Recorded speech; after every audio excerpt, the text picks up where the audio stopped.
제37장 로마서 9에서 16장. 로마서 9에서 16장 소개 및 연대. 바울은 복음의 중심이 되는 많은 구원의 교리를 설명하고 나서 로마서 1에서 8장 참조. 복음을 교회와 사회생활에 적용하는 데 중점을 두었다. 로마서 9에서 16장 참조. 로마서 9에서 11장에서 바울은 이스라엘 백성이 택함을 받음, 복음에 대한 거부, 최종적인 구원을 다루었다. 하나님께서 고대의 아브라함 및 그의 자손과 성약을 맺기는 하셨지만 하나님의 택함받은 백성은 주로 혈통이 아니라 성약에 대한 충실함으로 결정되었다. 교회 회원들은 충실하고 겸손하며 자비로운 생활을 함으로써 교회 밖에 있는 사람들이 복음을 받아들이도록 길을 준비할 수 있다. 로마서 12에서 15장에서 바울은 교회 회원들에게 복음에 따라 생활하여 화평과 교회 화합을 이룩하라고 권고했다. 그러기 위해서는 기꺼이 희생하고 주님을 신뢰하고 자신의 관심사보다는 타인의 관심사를 우선에 두어야 한다. 바울은 서한을 마무리하면서 앞으로의 계획을 이야기하고 로마 성도들에게 기도와 도움을 요청하며 그 성도들에게 계속해서 복음에 순종하라고 간청했다. 로마서 9에서 16장 주해. 로마서 9에서 11장. 이스라엘과 이방인들에 대한 하나님의 목적. 로마서 9에서 11장에서 바울은 유대인 대신에 이스라엘과 이스라엘 사람이라는 용어를 사용했다. 바울은 하나님의 성약의 백성인 이스라엘 자손을 지칭하기 위해 이스라엘이란 단어를 사용했으며 이는 그 시대의 구주를 거부한 대부분의 유대인과 대조를 이룬다. 구약시대의 하나님께서는 이스라엘 자손을 당신의 성약의 백성이 되도록 선택하셨으며 그들에게 구주를 보낼 것이라고 약속하셨다. 로마서 9장 4에서 5절 참조. 그러나 예수 그리스도께서 지상에 오셨을 때 대부분 유대인들은 그분을 배척했으며 일부는 그분을 사형에 처하게 했다. 그리고 그분을 따르던 사람들은 이스라엘 지배 일원인 유대인 지도자들의 지속적인 반대에 부닥쳤다. 바울이 로마서 9에서 11장 냈음 목적 중 하나는 구주에 대한 유대인들의 배척과 이런 배척에 따른 결과를 다루는 데 있었다. 왜 예수 그리스도의 복음은 메시아의 약속을 받은 당사자들 사이에서 더 많은 개종을 이끌어내지 못했는가? 바울은 이스라엘 백성이 복음을 거부한 것은 하나님의 말씀이 폐하여진 것을 의미하지는 않는다는 입장을 견지했다. 로마서 9장 6절 유대인이 대체로 예수 그리스도를 배척하였다고 해서 복음 메시지가 무익하거나 효과가 없어지게 된 것은 아니었다. 바울은 혈통으로 이스라엘 자손인 사람들이 모두 다 이스라엘의 성약의 백성으로 간주되는 것은 아니라고 판단했다. 로마서 9장 6절에서 11절 참조. 왜냐하면 하나님의 말씀은 이방인들 사이에서 뿌리를 내리고 있었기 때문이었다. 12사도 정원회의 브루스 알 메콩키 장로는 이렇게 설명했다. 그와 같은 특권을 받고 태어나 선택된 자손으로 헤아림을 받은 후 이스라엘 지배 일부 사람들은 의로움의 행로에서 벗어나 육의 자녀가 된다. 즉 그들은 세상의 방식을 좇으며 이스라엘 백성을 위해 마련된 영적 축복을 거부한다. 다크 트러날 뉴 테스터먼트 카먼테리 3볼츠 1965에서 1973, 이 276 바울은 또한 이스라엘 백성이 복음을 거부한 것과 이방인에게 복음이 전해지는 것은 예언이 성취된 결과로 하나님의 말씀을 부정하는 것이 아니라 오히려 그것이 진실임을 입증한다고 말했다. 로마서 9장 14에서 29절 에베소서 3장 3에서 6절 참조. 로마서 9장 6에서 8절. 혈통은 영적 상태를 결정짓지 않는다. 바울은 이스라엘 자손으로 태어난 사람들이 모두 주님께서 이스라엘과 맺으신 성약의 약속을 실제로 받아들이는 것은 아니라고 가르쳤다. 로마서 9장 6절 참조. 바울은 주님께서 아브라함과 맺으신 성약은 이삭의 혈통을 통해서만 영속되며 아브라함의 다른 아들인 이스마엘의 자손을 통해서는 영속되지 않는다고 말했다. 바울은 이 신뢰를 사용하여 충실한 이방인들은 이스라엘 자손으로 헤아려지고 복음 성약의 축복을 받게 됨을 이해할 수 있도록 독자들을 준비시켰다. 로마서 9장 8절, 24에서 26절, 10장 12절 갈라디아서 3장 27에서 29절 참조. 또한 누가복음 3장 8절 주의 참조. 바울의 가르침은 또한 특권을 받은 혈통이나 큰 신앙을 지닌 가정에서 태어난 사람일지라도 하나님의 계명에 순종하지 않으면 복음 성약의 축복을 받을 수 없음을 보여준다. 마찬가지로 후기 성도는 개인의 신앙과 순종을 통해서만 구원받을 수 있다. 12사도 정원회의 로세렘 넬슨 회장은 이렇게 가르쳤다. 주님을 믿는 신앙을 발전시키는 것은 개인적인 문제입니다. 우리 각자는 개별적으로 태어났습니다. 마찬가지로 우리 각자는 개별적으로 거듭나야 합니다. 요한복음 3장 3절, 7절 구원은 개인적인 문제입니다. 구원과 승영, 디아호나 2008년 5월 8주 로마서 9장 11절 11장 5절 7절 28절 택하심 후기 성도판 영문 성경에 수록된 바이블 딕셔너리 성경사전에서 우리는 택함 일렉션이란 단어와 관련하여 다음과 같은 것을 알 수 있다. 주로 하나님께서 이스라엘의 자손을 선택하시는 것을 나타내는 신학 용어로 그들은 특권과 책임을 지닌 성략의 백성이 되며 그들을 통해 온 세상 사람들이 축복을 받을 수 있게 된다. 택함을 받는 이들은 창세 전에 선택되지만 그렇다고 해서 무조건 영생에 이르게 되는 것은 아니다. 구원을 받으려면 각자 스스로 복음을 듣고 주님의 종이 베푸는 복음 의식과 성약을 받아야만 한다. 택함을 받더라도 하나님을 섬기지 않는다면 바울이 고린도후서 6장 1절에서 표현했듯이 그의 택하심은 헛된 것이라고 말할 수 있다. 교리와 성약 84편 98에서 102절과 로마서 11장 1에서 5절에 나오는 은혜로 택하심은 현세에서 처하는 상황으로서 복음을 무난히 접하게 될 시간과 장소와 상황에서 태어나는 것을 말한다. 이런 택함은 전세에서 이루어졌다. 필멜의 삶을 사는 동안 복음에 충실하고 부지런히 일하는 자들은 훨씬 더 바람직한 택함을 얻고 하나님의 택함받은 자가 된다. 그러한 사람들은 영원한 세상에서 하나님의 영광을 충만히 입으리라는 약속을 받는다. 교리와 성약 84편 33에서 41절 바이블 딕셔너리 일렉션 또한 엘마서 13장 3에서 4절 참조 후기의 선지자들은 이스라엘 집으로 태어난 사람들이 전세에서 그 혈통으로 예인되었다고 가르쳤다. 브루스 알 메콘키 장로는 이렇게 설명했다. 하늘아버지의 영의 자녀들이 얻을 수 있는 가장 크고도 중요한 재능 또는 능력은 영성이다. 이 재능을 얻은 사람들 대부분은 태어나기 전에 이스라엘 지배 일원으로 지상에 오도록 택함을 받았다. 그들은 주님께서 아브라함과 모든 세대에서 그의 후손에게 약속하신 축복들을 받도록 예인되었다. 이 예임이 바로 택함이다. A New Witness for the Articles of Faith 1985, 512 로마서 9장 11, 13절 1에서 13 내가 야곱은 사랑하고 에서는 미워하였다. 바울이 언급한 그 자식들이 아직 나지도 아니하고 라는 말은 로마서 9장 11절 구체적으로 리브가의 자녀인 에서와 야곱을 말한다.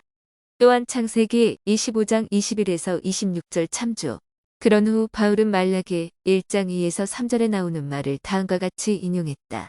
기록된 바 내가 야곱은 사랑하고 에서는 미워하였다 하신과 같으니라.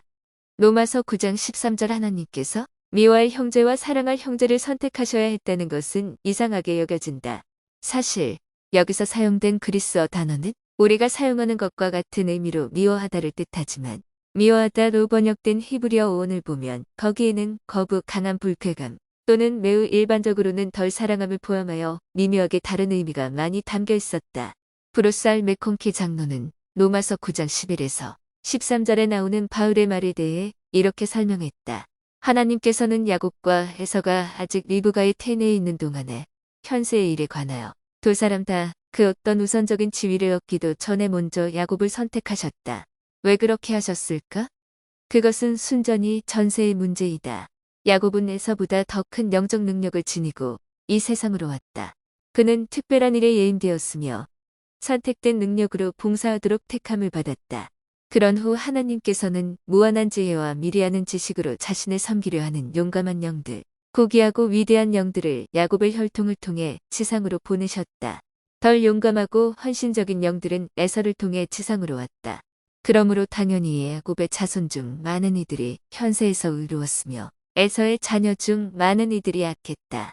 그래서 약 1500년 후에 말라기는 하나님께서 야곱의 자손은 사랑하고 에서의 자손은 미워했다고 주님의 이름으로 말했다. 말라기 1장 2에서 3절 다크 트러날 뉴 테스터먼트 카먼테리 277 로마서 9장 14에서 24절 하나님께 불의가 있느냐. 바울은 이스라엘 자손의 예임에 관해 기록하면서 일부 교회 회원들이 택함의 교리가 공정하지 못하다고 여길 수도 있음을 인식했다. 이방인 성도들이 왜 하나님께서 고대에 당신의 성역을 아브라함과 그의 후손들에게로만 제한하셨는지 의아하게 여긴 반면 유대인 그리스도교인들은 왜 하나님께서 이방인들을 교회로 받아들여서 이스라엘 지배 일원으로 헤아리시는지의 의문을 느꼈다. 바울은 독자들에게 하나님을 농박하지 말라고 권고했다. 로마서 9장 20절 참조. 로마서 9장 17에서 18절, 22에서 24절. 하나님은 사람들을 완악하게 하시는가? 로마서 9장 17절에서 바울은 하나님께서 당신의 권능을 보이기 위해 바로를 세우셨다는 출애굽기 9장 16절의 말씀을 인용했다. 바울은 또한 하나님께서 하고자 하시는 자를 완악하게 하시느니라 라고 말했다. 로마서 9장 18절 이 문구들은 하나님께서 바로나 다른 사람들을 사악하게 하셨다는 의미가 아니다. 그러한 해석은 하나님께서 모든 사람이 구원받기를 얼마나 바라시는지에 관하여 디모데전서 2장 4절 베드로후서 3장 9절 모세서 1장 39절 참조. 그리고 하나님께서 주신 선택의지의 은사를 통해 우리가 그분을 따르거나 거부할지를 어떻게 자유롭게 선택할 수 있는지에 관하여 경전의 다른 부분에서 가르치는 진리들에 모순된다. 니파이후서 2장 27절 10장 23절 참조. 바울의 말을 이해하려면 그가 출애굽기에 나오는 내용을 논하고 있음을 인식해야 한다. 즉, 그는 바로가 하나님께서 이스라엘 백성을 애굽에서 구출해 내시는 일을 반대했다는 내용을 언급한 것이었다. 바울의 독자들이 잘 알고 있었을 이 출애굽기 기록에는 하나님께서 바로의 마음을 완악하게 하셨다고 나온다. 예를 들어 출애굽기 9장 12절 참조하지만 후기 성도판 영문 성경의 조셉 스미스 역에는 주님께서 바로의 마음을 완악하게 하신 것이 아니라 바로가 자신의 마음을 완악하게 했음이 명확하게 밝혀져 있다. 조셉 스미스 트랜슬레이션, 엑소더스 92 참조. 바울의 요지는 바로가 하나님에 맞서 싸웠을지라도 그 때문에 이스라엘 백성을 구출하는 주님의 일이 좌절되지 않았다는 것이다. 바로의 완악함에도 불구하고 결국 이스라엘 백성을 구출하심으로 주님의 권능이 드러났다. 로마서 9장 17절 참조. 마찬가지로 하나님께서는 이스라엘 백성이 예수 그리스도의 복음을 거부하도록 원인 제공을 하지 않으셨으며 다만 그 일을 허용하셨을 뿐이다. 이스라엘 백성의 모반은 하나님께서 오래 참으심으로 관용하신 것이며 로마서 9장 22절 그리하여 그분은 유대인 중에서뿐 아니라 이방인 중에서도 복음을 받아들이는 이들에게 그 영광의 풍성함을 알게 하실 수 있었다. 로마서 9장 23에서 24절, 로마서 9장 20절, 25에서 26절, 29절. 바울이 구약 전서의 내용을 인용했다. 로마서 9장 25에서 26절에서 바울은 호세아 1장 10절과 2장 23절을, 그리고 로마서 9장 29절에서는 이사야 1장 9절과 29장 16절의 말씀을 인용했다. 또한 로마서 9장 20절 참조. 바울은 이 구약의 선지자들을 언급함으로써 하나님께서 당신의 모든 자녀를 구원하기를 바라시며 태생적으로 그분의 백성이 아닌 많은 이방인들이 복음 성역으로 접목됨으로써 그분의 백성이 될 것임을 가르쳤다. 교회에 들어오는 이방인 개종자들은 이스라엘 지배 일원으로 헤아림받으며 내가 내 백성 아닌 자를 내 백성이라 부르리라라는 경전의 말씀을 성취한다. 로마서 9장 25절 또한 호세아 2장 23절 참조. 로마서 9장 30절에서 10장 3절. 자기 일을 세우려고 힘써.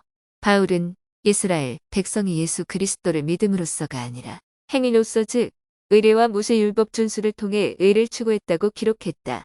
로마서 9장 32절 12사도 청원회의.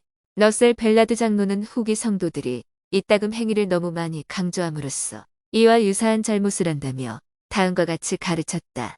우리가 얼마나 열심히 노력하든 얼마나 많이 순종하든 현세에서 얼마나 많은 선행을 하든 예수 그리스도와 사랑이 넘치는 그분의 은혜가 없다면 그것으로는 부족할 것입니다. 무슨 일을 하더라도 우리 스스로는 하나님의 왕국에 들어갈 수 없습니다. 안타깝게도 이 교회 안에는 선행을 하는데 너무도 열중한 나머지 아무리 큰 선행을 할지라도 그것이 그리스도께 온전히 의지함으로써 하는 것이 아니라면 아무 의미도 없다는 것을 잊어버리는 사람들이 있습니다. 빌딩 브리지즈 오브 언더스탠딩, 앤선, 준 1998, 65. 로마서 10장 1에서 4절. 그리스도는 율법의 마침이 되시니라.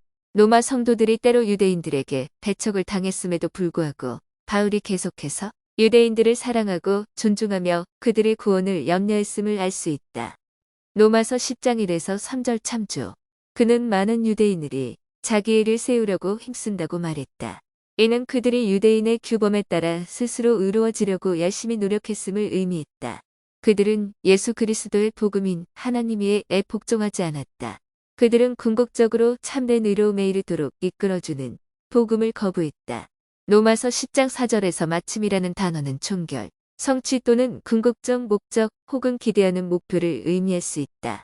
모세 율법을 행하는 것은 율법의 마침에 해당하는 구주와 그분의 속죄를 고대하는 행위였다.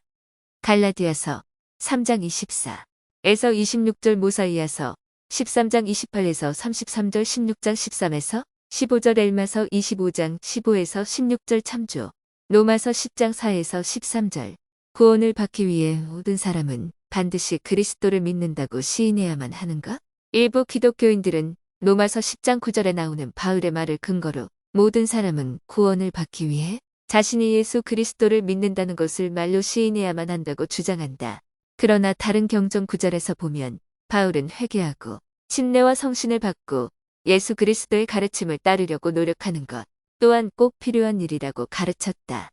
사도행전 16장 30에서 33절, 19장 1에서 6절, 로마서 6장 1에서 11절, 갈라디아서 3장 26에서 27절, 5장 13에서 25절 참조, 로마서 10장 4에서 13절에서 바울의 목적은 구원의 과정을 포괄적으로 설명하는 것이 아니었다. 그보다 바울은 자신이 4절에서 말한 것, 즉 그리스도는 모든 믿는 자에게 의를 이루기 위하여 율법의 마침이 되시니라 라는 말의 요지를 뒷받침했다. 바울은 신명기 30장 12에서 14절의 말씀을 인용하며 그리스도를 찾기 위해 하늘로 올라가 거나 무적행에 내려갈 필요는 없다고 강조했다.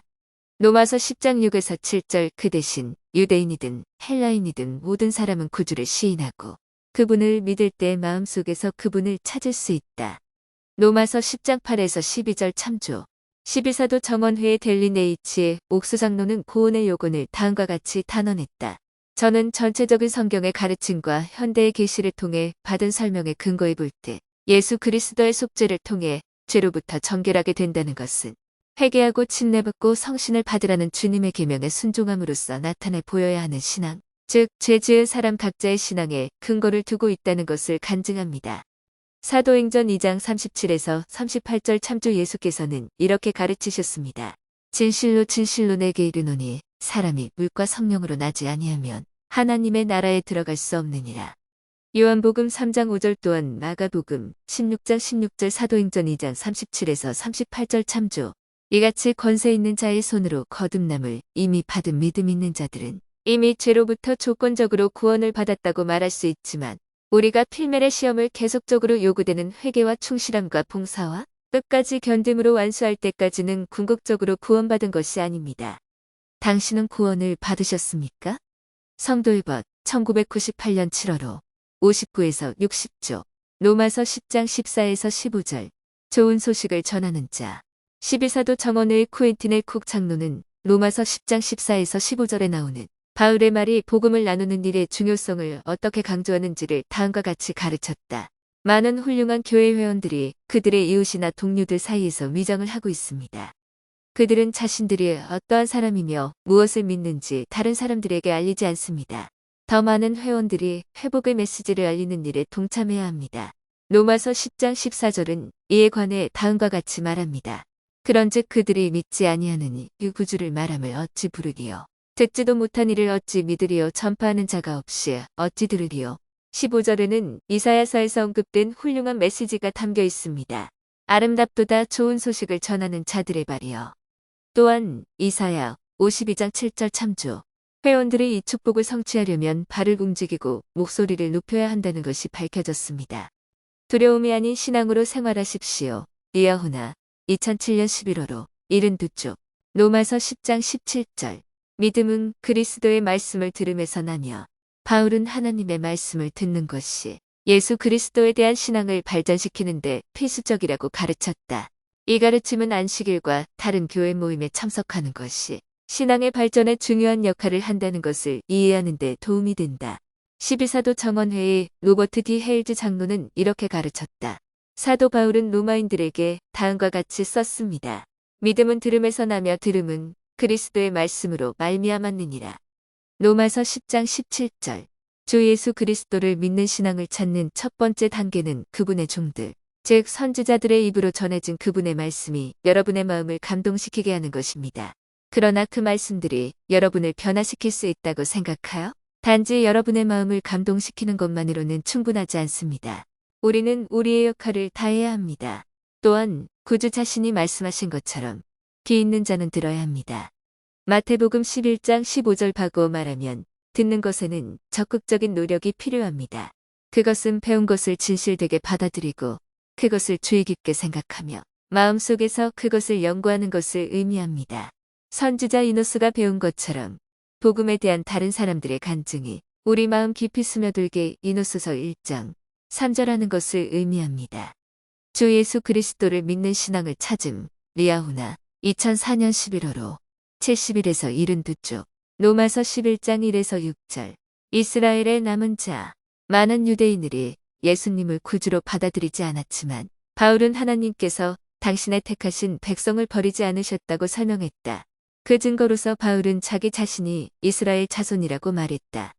로마서 11장 1절 참조 계속해서 바울은 고대 이스라엘 시대에 일부 사람들은 하나님을 받아들였지만 다른 사람들은 그렇지 않았다고 설명했다. 그는 이스라엘 백성의 사악함으로 엘리야가 절망했음을 묘사하는 구약 전서의 기록을 인용했는데 그 백성 중 다수가 하나님을 저버리고 바알과 같은 거짓 신들을 숭배했다. 엘리야는 자신이 이스라엘 자손 중 유일하게 남은 의로운 사람이라고 여겼다. 그러나 하나님께서는 그에게 내가 이스라엘 가운데 7,000명을 남기리니 다 바알에게 무릎을 꿇지 아니하였다고 말씀하셨다. 열왕기상 19장 14에서 18절 로마서 11장 2에서 4절 브루스 알 메콘키 장로는 이렇게 설명했다. 엘리야의 시대와 마찬가지로 바울의 시대에도 몇몇 이스라엘 사람 현세에서 하나님의 축복을 받아들이도록 예임되고 택함받은 이들 중 몇 사람 한때 위대한 나라의 남은 자들은 참되고 충실하였다. 다크 트러날 뉴 테스터먼트 카먼테리 285 바울 시대에 이스라엘에 충실하게 남은 자들은 바울처럼 예수 그리스도를 오랫동안 약속되어 메시아로 받아들인 유대인들이었다. 로마서 11장 11에서 32절 이스라엘의 최종적인 구원을 위한 하나님의 계획 바울은 이스라엘이 영속적으로 떨어져 나간 것은 아니라는 입장을 유지했으며 그 시대에 남은 소수의 유대인 개종자와는 대조적으로 미래의 이스라엘 백성이 구원의 충만함을 경험하게 될 것이라고 로마서 11장 11에서 12절 참조 가르쳤다. 또한 고린도후서 3장 14에서 16절 참조 몰몬경에 나오는 많은 예언에서도 이스라엘 백성의 최종적인 구원에 대한 주님의 계획이 언급되어 있다.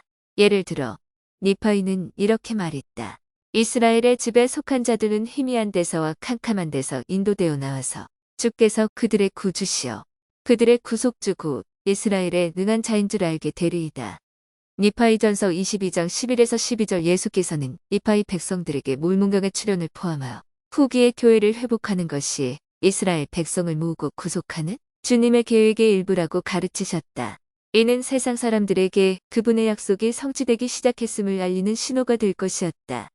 제3니파이 21장 1에서 7절 참조 로마서 11장 13절 내 직분을 영광스럽게 여기노니 이방인의 사도라는 특별한 역할을 지닌 바울은 이제 이방인 개종자들을 향해 설교하기 시작했다. 그는 자신의 직분을 영광스럽게 영화롭게 해야 한다는 큰 책임을 느꼈다. 로마서 11장 13절 토마스 S. 몬슨 회장은 이렇게 가르쳤다. 부름을 영화롭게 한다는 것은 어떤 의미입니까? 그것은 부름을 수행할 때 위험 있게 행하고 그 중요성을 인식하며 모든 사람의 눈에 존경할 만하고 칭찬할 만하게 일하며 부름을 확장하고 강화하며 그 부름을 통해 하늘의 빛이 다른 사람에게 비치도록 하는 것을 의미합니다. 그러면 어떻게 부름을 영화롭게 합니까? 단순히 그것과 관련된 봉사를 행하기만 하면 됩니다. 장로는 장로의 의무가 무엇인지 배운 다음 그것을 실천함으로써 장로의 부름을 영화롭게 합니다. 장로의 경우처럼 집사, 교사, 제사, 감독 등 신권 직분을 지닌 모든 사람도 마찬가지입니다. 신권의 권세 리아후나 2000년 1월호 604쪽 로마서 11장 16에서 24절 감람나무의 비유 로마서 11장 16에서 24절에서 바울은 감람나무의 첩붙임이 된 가지에 대해 가르쳤는데 이는 이스라엘의 집으로 입양된 이방인들을 가리켰다. 로마서 11장 17절, 19절, 23에서 24절 참조 참감람나무는 이스라엘 백성이며 돌감람나무 가지는 이방인들이다. 이방인들 돌감람나무 가지은 이스라엘의 집 가꾼 감람나무로 접목되어 이스라엘 백성의 일원이 되었다. 이 농의 비유는 자연 현상과는 반대되는 과정을 묘사했다. 자연계에서는 접목된 가지가 그 나무의 운명을 좌우하기 때문이다. 가꾼 나무의 가지를 야생나무에 접목하면 그 야생나무는 가꾼 나무가 된다. 바울은 야생나무의 가지가 가꾼 나무에 접목되고 그 나무가 가꾼 나무로서 남게 되는 과정을 묘사했다. 바울이 이런 식으로 비유를 든 것은 무지해서가 아니라 자신의 주장에 설득력을 더하기 위해서였다. 이방인들의 개종으로 이스라엘 혈통의 운명이 달라지는 것은 아니었다. 이스라엘 혈통은 하나님의 왕국에서 매우 중요하기 때문이다. 바울이 성역을 베푸는 동안에 복음이 이방인들에게 전해졌을지라도 이스라엘 백성은 여전히 선택된 종족이자 아브라함 성약의 수호자였다. 로마서 11장 18에서 21절, 30에서 31절. 이방인 그리스도교인들은 겸손하고 유대인들에게 자비로워야 했다. 바울은 교회의 이방인 회원들에게 높은 마음을 품지 말라고 경고했다. 그는 그들에게 겸손하고 충실하며 자신이 복음을 받아들이지 않은 유대인보다 더 낫다는 생각을 하지 말라고 훈계했다. 로마서 11장 18에서 20절 참조.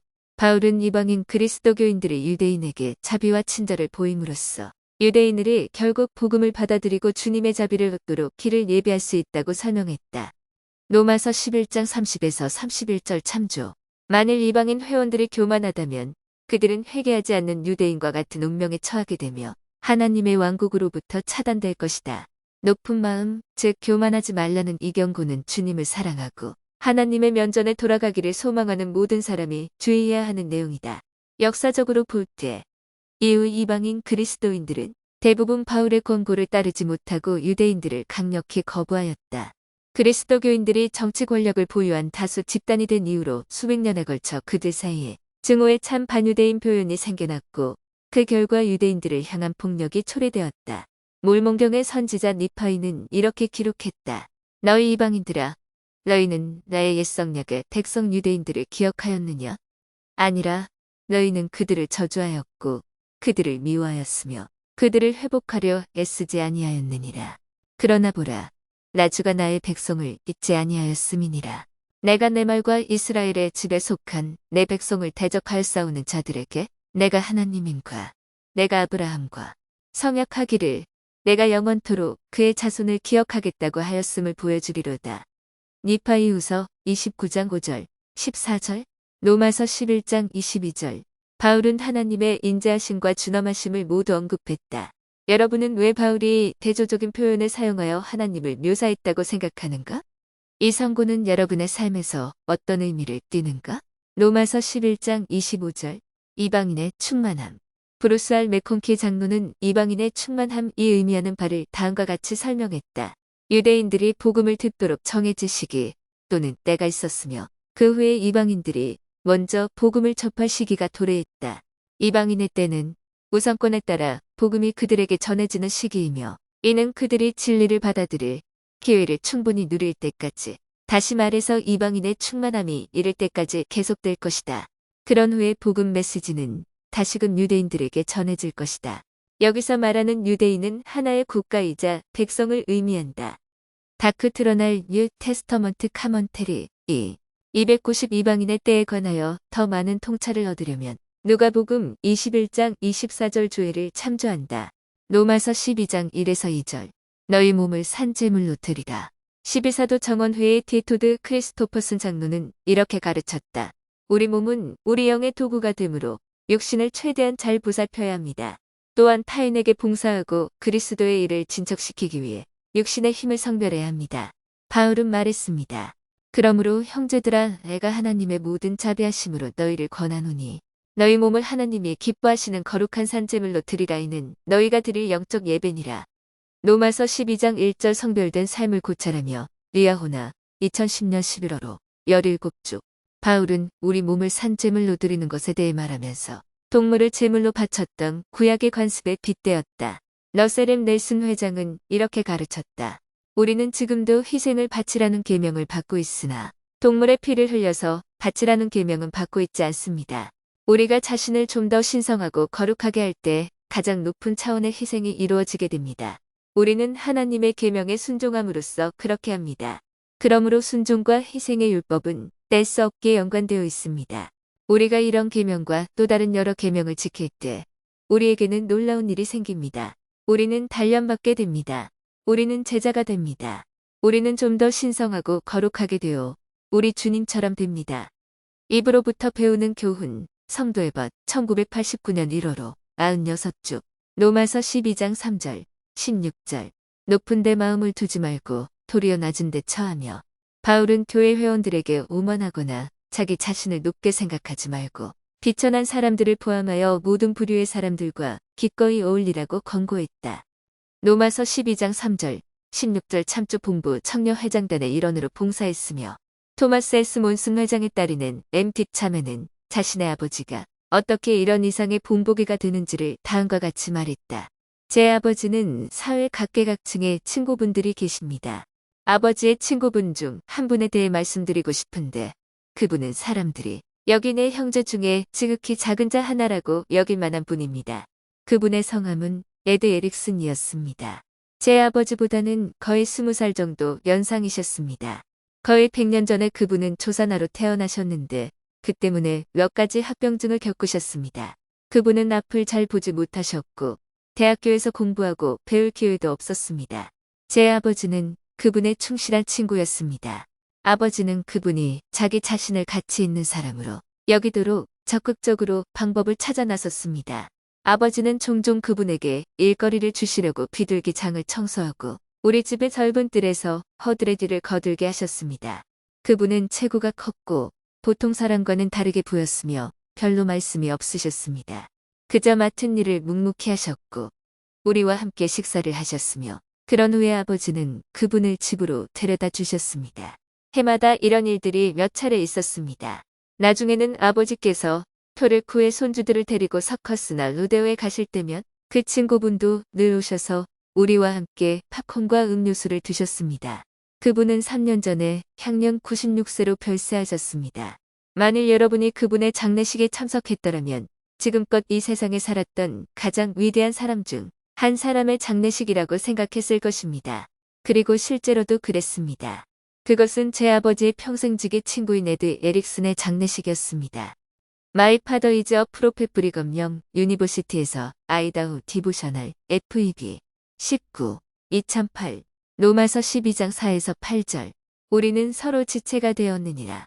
교회의 회원들이 어떻게 한 몸에 많은 지체인지에 대한 바울의 가르침에 관하여 로마서 12장 4절 더 많은 통찰을 얻으려면 고린도전서 12장 12에서 30주의를 참조한다. 로마서 12장 9에서 21절. 바울이 교회 회원들에게 주는 권고. 구주께서 산상수훈에서 하신 것과 유사하게 마태복음에서 7장 참조. 바울은 교회 회원들에게 권고를 하고 그리스도교인다운 삶을 사는 것에 관한 많은 논리를 가르쳤다. 로마서 12장 9에서 21절에는 각 절마다 그러한 가르침이 담겨 있다. 거짓이 없은 사랑은 위선이 없는 사랑이다.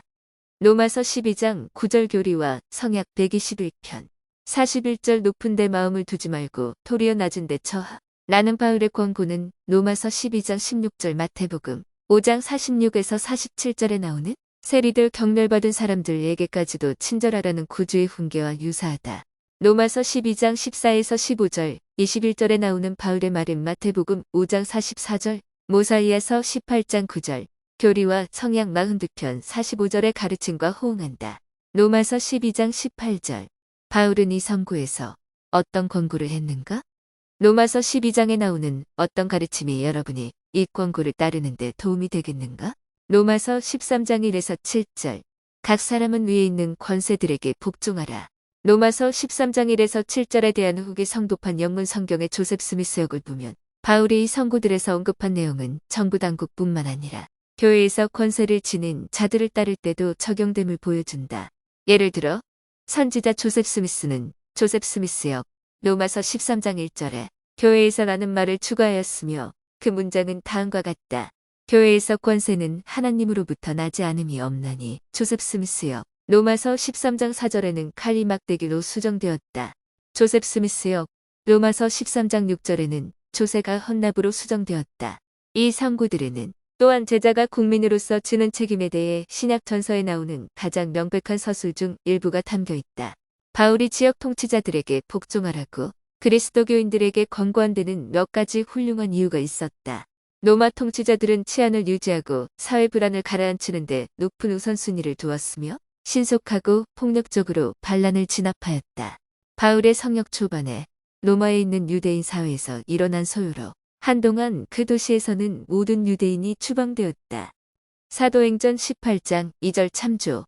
바울은 감정이 폭발할 수도 있는 상황에서 교회가 해를 입지 않도록 지역사회의 의무에 대해 구체적인 가르침을 주었다.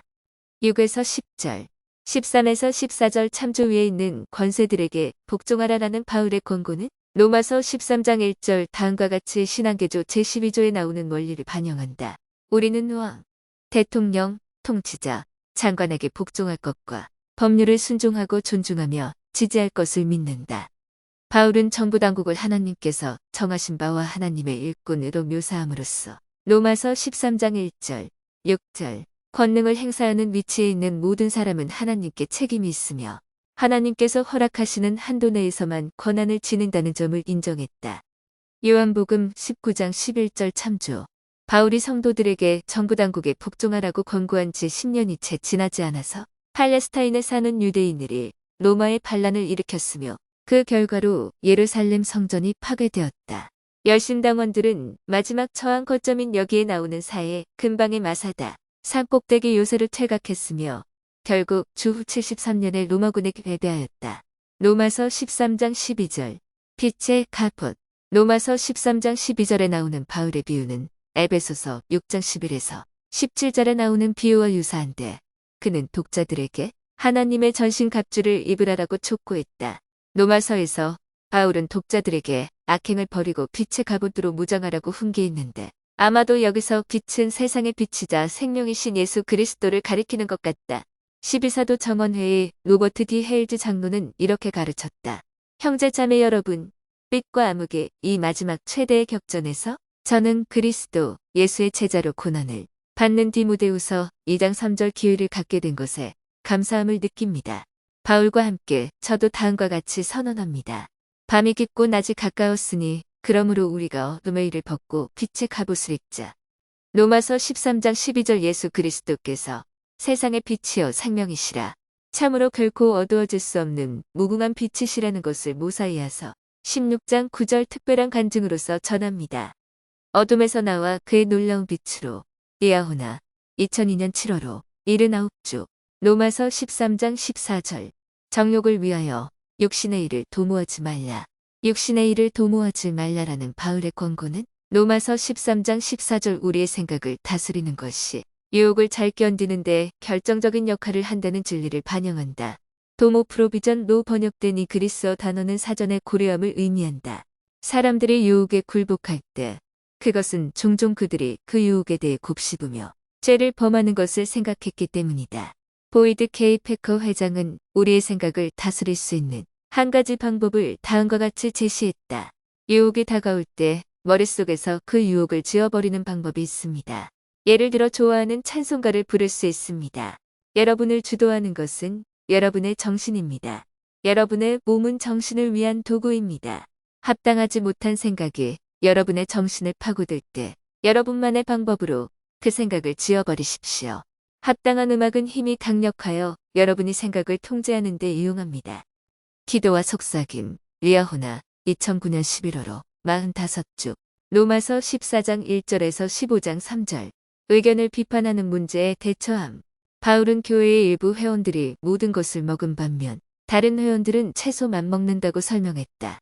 채소만 먹었던 사람들은 유대인 개종자였을 것이며 다른 음식들을 먹었던 사람들은 아마도 이방인 개종자였을 것이다. 또한 교회의 일부 회원들은 유대인의 관습과 풍습과 경축일을 따랐다. 로마서 14장 5절 참조. 개인적인 행위에 대한 이런 차이는 로마와 다른 여러 지역의 성도들 간의 분열로 이어졌다. 로마서 14장 3절 고린도전서 8장 1절에서 13절 골로새서 2장 16절 참조.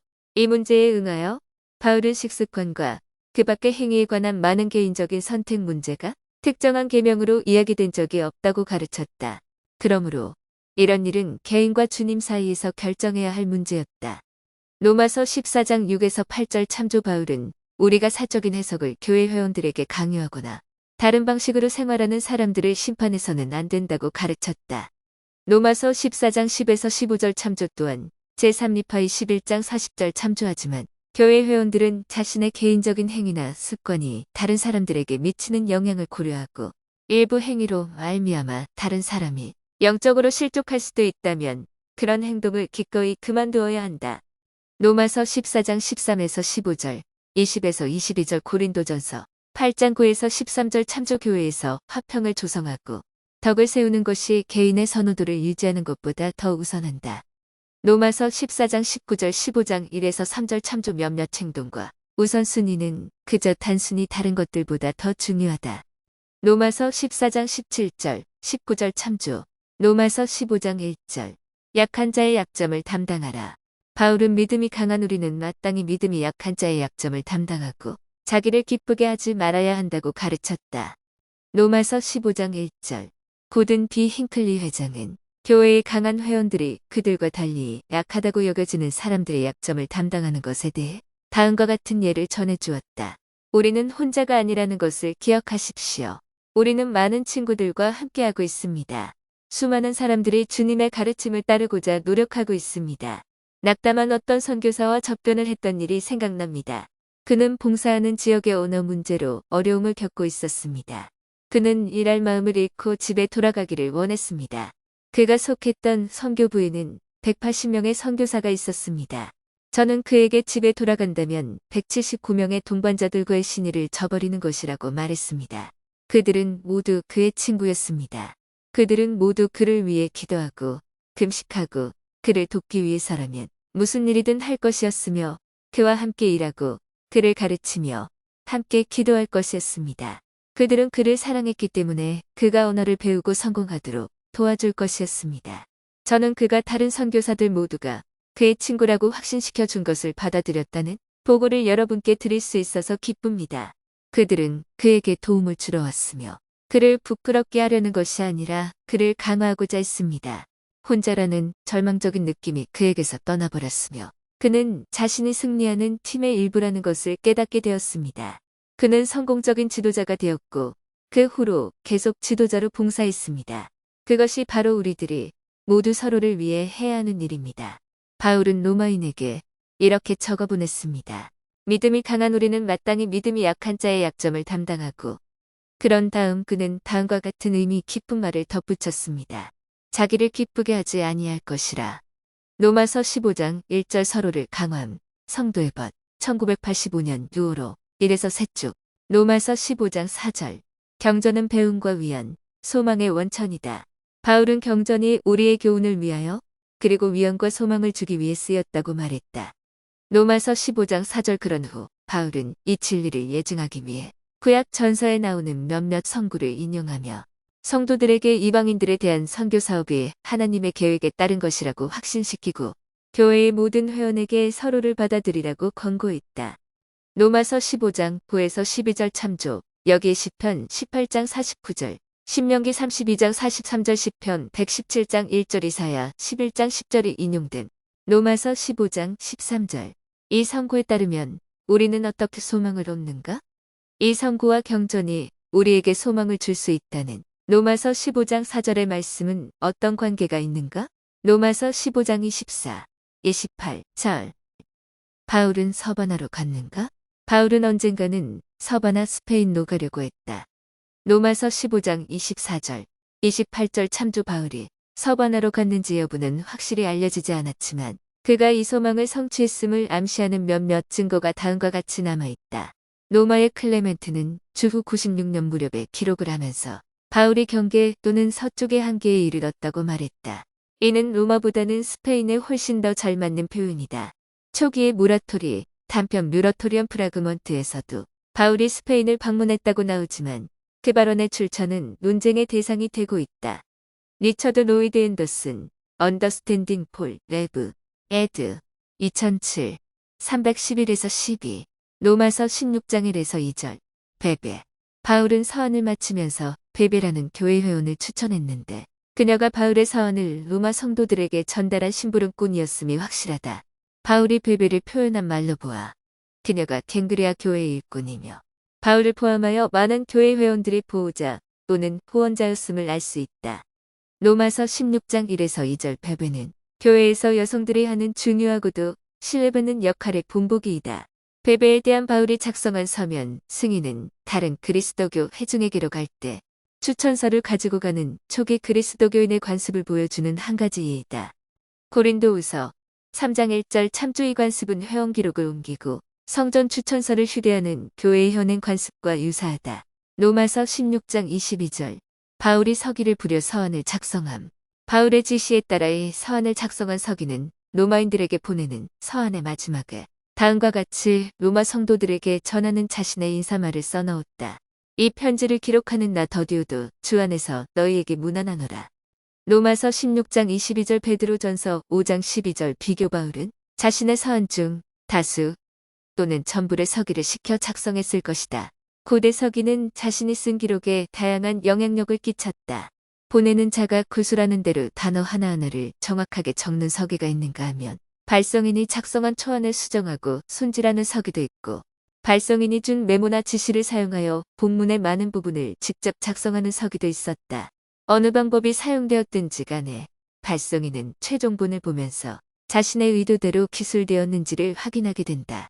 몇몇 신약전서 학자들은 바울의 이름이 들어있는 서한 중 일부가 실제로 바울이 쓴 것인지를 두고 논쟁을 벌여왔다. 이런 논쟁 중 많은 부분은 그 서한간에 드러나는 문체와 어투에서 보이는 미묘한 차이를 다룬다.